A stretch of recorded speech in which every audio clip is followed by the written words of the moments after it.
Le légendaire Antonov An-225, le plus grand avion jamais construit, incarnait le génie de l'ingénierie aéronautique. Mais en 2022, une tragédie frappe. Détruit lors d'une attaque liée à l'invasion russe en Ukraine. Cet avion unique au monde disparaît à jamais. Sa perte ne marque pas seulement la fin d'une prouesse technologique, mais celle d'une icône qui faisait rêver des milliers de passionnés d'aviation. Alors que l'industrie aéronautique s'apprêtait à tourner la page sur cette perte tragique, le gouvernement ukrainien a pris tout le monde de court avec une annonce audacieuse, un investissement colossal de 3 milliards de dollars pour reconstruire l'Antonov An-225. Ce géant des cieux devenu un symbole de fierté nationale et d'innovation. Cette décision a suscité autant de fascination que de scepticisme. Comment un avion aussi gravement endommagé pourrait-il renaître de ses cendres? Pour saisir l'ampleur et les défis de cette entreprise, il est essentiel de revenir aux origines de l'An-225 et de comprendre ce qui a motivé sa création. Dans les années 1980, la guerre froide opposait les États-Unis et l'Union soviétique, dans une compétition acharnée. Chaque superpuissance cherchait à démontrer sa supériorité dans tous les domaines, y compris l'exploration spatiale. Les Américains avaient développé une navette spatiale révolutionnaire et l'avaient équipée de Boeing 747 modifiés pour son transport. En réponse, les Soviétiques ont entrepris la construction d'un avion titanesque, capable de transporter leur propre navette spatiale Buran, dans le cadre de leur ambitieux programme spatial. Après des années de développement, ce colosse des airs a été dévoilé en décembre 1988, marquant une étape impressionnante dans l'histoire de l'aéronautique. L'Antonov An-225, une prouesse sans précédent, était une merveille d'ingénierie aéronautique. Le 22 mars 1989, l'An-225 a établi 106 records du monde, en un seul vol, démontrant ses capacités exceptionnelles. Équipé d'un train d'atterrissage monumental comprenant 32 roues, 4 directionnelles à l'avant, 16 à l'arrière. Cet avion imposant incarnait l'ambition soviétique. Le moment de son introduction mondiale n'a pas été laissé au hasard. En 1989, lors du prestigieux Salon aéronautique de Paris, l'An-225 a fait une entrée triomphale, transportant la navette spatiale Buran sur son dos, captivant le monde entier. Sa taille et ses capacités défiaient toute comparaison. Conçu pour transporter jusqu'à 200% du poids maximal supporté par un Boeing 747. L'An-225 mesurait autant qu'un terrain de football, longueur comme en envergure. Avec un poids maximal au décollage atteignant 598 tonnes, il dépassait largement l'Airbus A380, le plus grand avion en service aujourd'hui.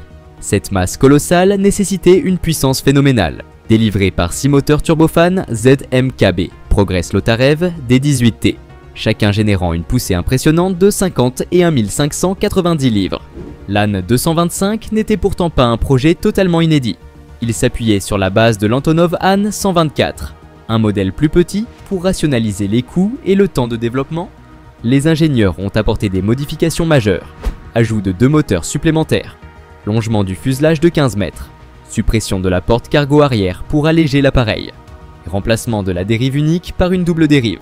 Ces adaptations permettaient de mieux gérer les charges massives, qu'elles soient internes ou montées sur le dos du géant. Après la chute de l'Union soviétique en 1991, le programme spatial Buran a été brutalement abandonné, laissant l'An-225 sans rôle, relégué à l'abandon.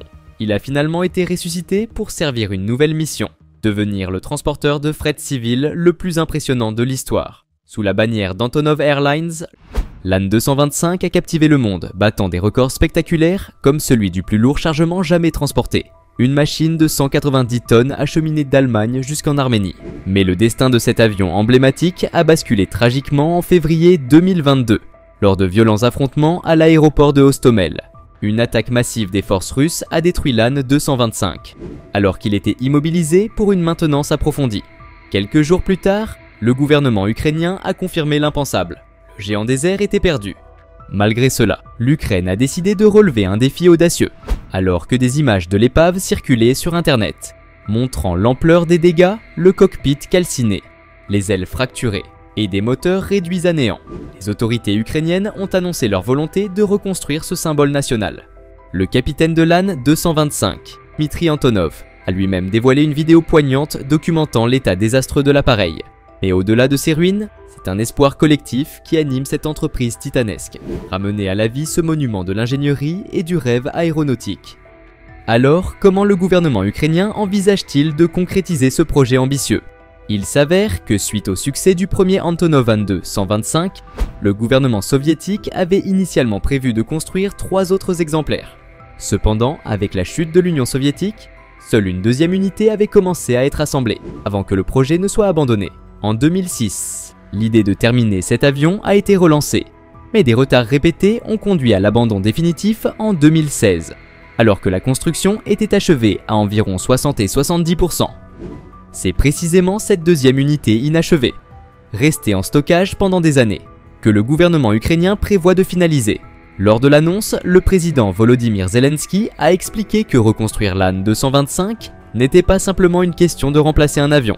Pour lui, cette initiative symbolise un hommage aux pilotes ukrainiens tombés au combat pendant la guerre. Il a déclaré avec émotion combien ces pilotes ont accompli, combien de vies ils ont sauvées. Aujourd'hui, reconstruire cet avion, c'est honorer leur mémoire. C'est une décision digne de l'État, un hommage à ces héros qui ont évacué les blessés, transporté armes et vivres au péril de leur vie. Au-delà de son aspect symbolique, cette reconstruction porte un message puissant de résilience. Elle incarne la volonté du peuple ukrainien de se relever, même face à des défis immenses. En pratique, ce projet ne nécessite pas de repartir de zéro, il repose sur l'achèvement des 30 à 40% restants de la deuxième unité, combiné à l'ingéniosité et à la détermination des équipes ukrainiennes, prêtes à redonner vie à cet avion mythique. Selon Antonov Airlines, le coût estimé pour achever la deuxième unité de l'An-225 s'élève à environ 500 millions de dollars. La compagnie a également confirmé qu'environ 35% des pièces nécessaires pour terminer l'avion sont déjà disponibles, issues de l'unité inachevée. Par ailleurs, certaines pièces pourraient être récupérées de l'épave de l'avion détruit, grâce aux nombreuses similitudes entre l'An-225 et son prédécesseur, l'An-124. Antonov Airlines pourrait puiser dans ses stocks existants pour obtenir les composants manquants. Le lieu de stockage de la deuxième unité offre un environnement spacieux, permettant d'accueillir ingénieurs et techniciens pour mener à bien ce projet titanesque. Ces éléments logistiques, combinés à la disponibilité des pièces, rendent la reconstruction non seulement faisable, mais aussi prometteuse. De plus, le financement pourrait être largement facilité grâce à un élan mondial de soutien. Des passionnés d'aviation du monde entier ont exprimé leur désir de contribuer financièrement à cette cause. En réponse, Antonov Airlines a mis en place 3 comptes bancaires dédiés, situés en Ukraine, aux États-Unis et en Allemagne, pour collecter des dons. Outre ces contributions individuelles, plusieurs entreprises se sont mobilisées pour soutenir le projet. La société technologique ukrainienne Avery Aviation Software a conçu une maquette fonctionnelle de l'avion, dont les bénéfices de vente sont intégralement reversés à Antonov Airlines. De son côté, Microsoft a également pris part à cet effort en intégrant l'An-225 à son jeu Flight Simulator, avec un engagement similaire, reverser les profits générés.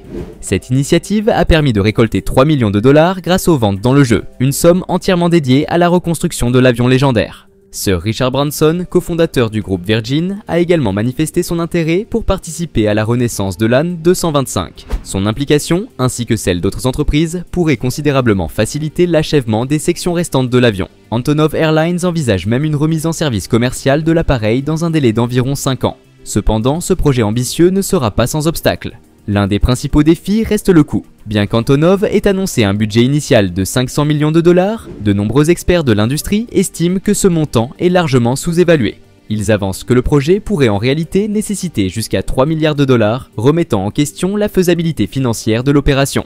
Un autre problème majeur réside dans la technologie de l'An-225. En tant qu'avion conçu il y a plusieurs décennies, il ne dispose pas des innovations modernes qui équipent les appareils récents. Investir une somme aussi colossale pour reconstruire un avion unique pourrait sembler économiquement risqué pour Antonov et le gouvernement ukrainien. Enfin, la rentabilité à long terme du projet soulève des interrogations. L'An-225, en raison de sa taille et de sa capacité exceptionnelle, était rarement utilisé, même avant sa destruction. Cela pose la question de savoir si une telle entreprise peut générer un retour sur investissement suffisant pour justifier un effort aussi monumental. Pendant une grande partie de son existence, l'An-225 est resté stationné dans son hangar, utilisé uniquement pour des missions spécifiques. Cela soulève une question cruciale. Pourquoi investir une somme colossale pour reconstruire un avion ancien qui risque de passer une grande partie de son temps au sol ? Cette interrogation devient encore plus pertinente face aux exigences croissantes de durabilité. Conçu dans les années 1980, l'An-225 est équipé de moteurs dépassés, inefficaces et bruyants, bien loin des normes environnementales modernes. L'actualisation de ces moteurs pose un défi de taille. Les normes actuelles exigeraient des moteurs plus performants et respectueux de l'environnement, mais leur intégration nécessiterait une refonte complète des ailes et des pylônes pour supporter ces nouveaux équipements en toute sécurité. Cette étape complexe, combinée au coût élevé de développement et d'installation, ferait encore grimper les besoins financiers du projet, déjà jugé astronomique. À cela s'ajoute un autre problème majeur, la perte d'expertise technique. Le développement de l'AN 225 ayant cessé il y a plusieurs décennies, une grande partie des ingénieurs ayant travaillé sur le projet original ne sont plus disponibles. Beaucoup sont désormais à la retraite, engagés dans d'autres secteurs ou malheureusement décédés. Cette perte d'expertise crée un véritable fossé de connaissances. Pour combler ce vide, il serait nécessaire de former une nouvelle génération d'ingénieurs ou de reconstituer minutieusement la documentation et les schémas techniques d'origine. Un processus qui demanderait des ressources, du temps et une organisation considérable. Bien qu'Antonov Airlines affirme disposer de 35% des pièces nécessaires, des différences notables entre la deuxième unité et le premier AN 225 détruit compliquent la reconstruction.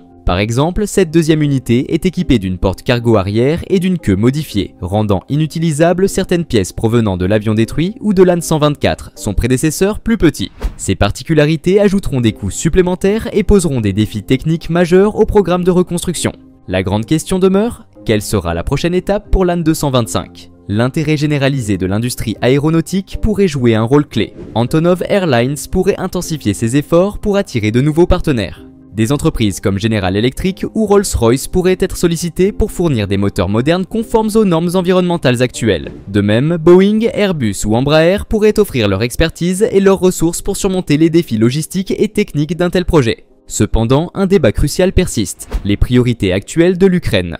Alors que le pays se relève encore des ravages de la guerre, est-il judicieux de consacrer des millions, voire des milliards, à la renaissance d'un avion? Ou l'Ukraine devrait-elle concentrer ses efforts et ses ressources sur sa propre reconstruction avant de se lancer dans un projet aussi ambitieux? Qu'en pensez-vous? Partagez vos réflexions dans les commentaires. Et si vous avez aimé, n'oubliez pas de vous abonner à la chaîne pour découvrir d'autres contenus captivants.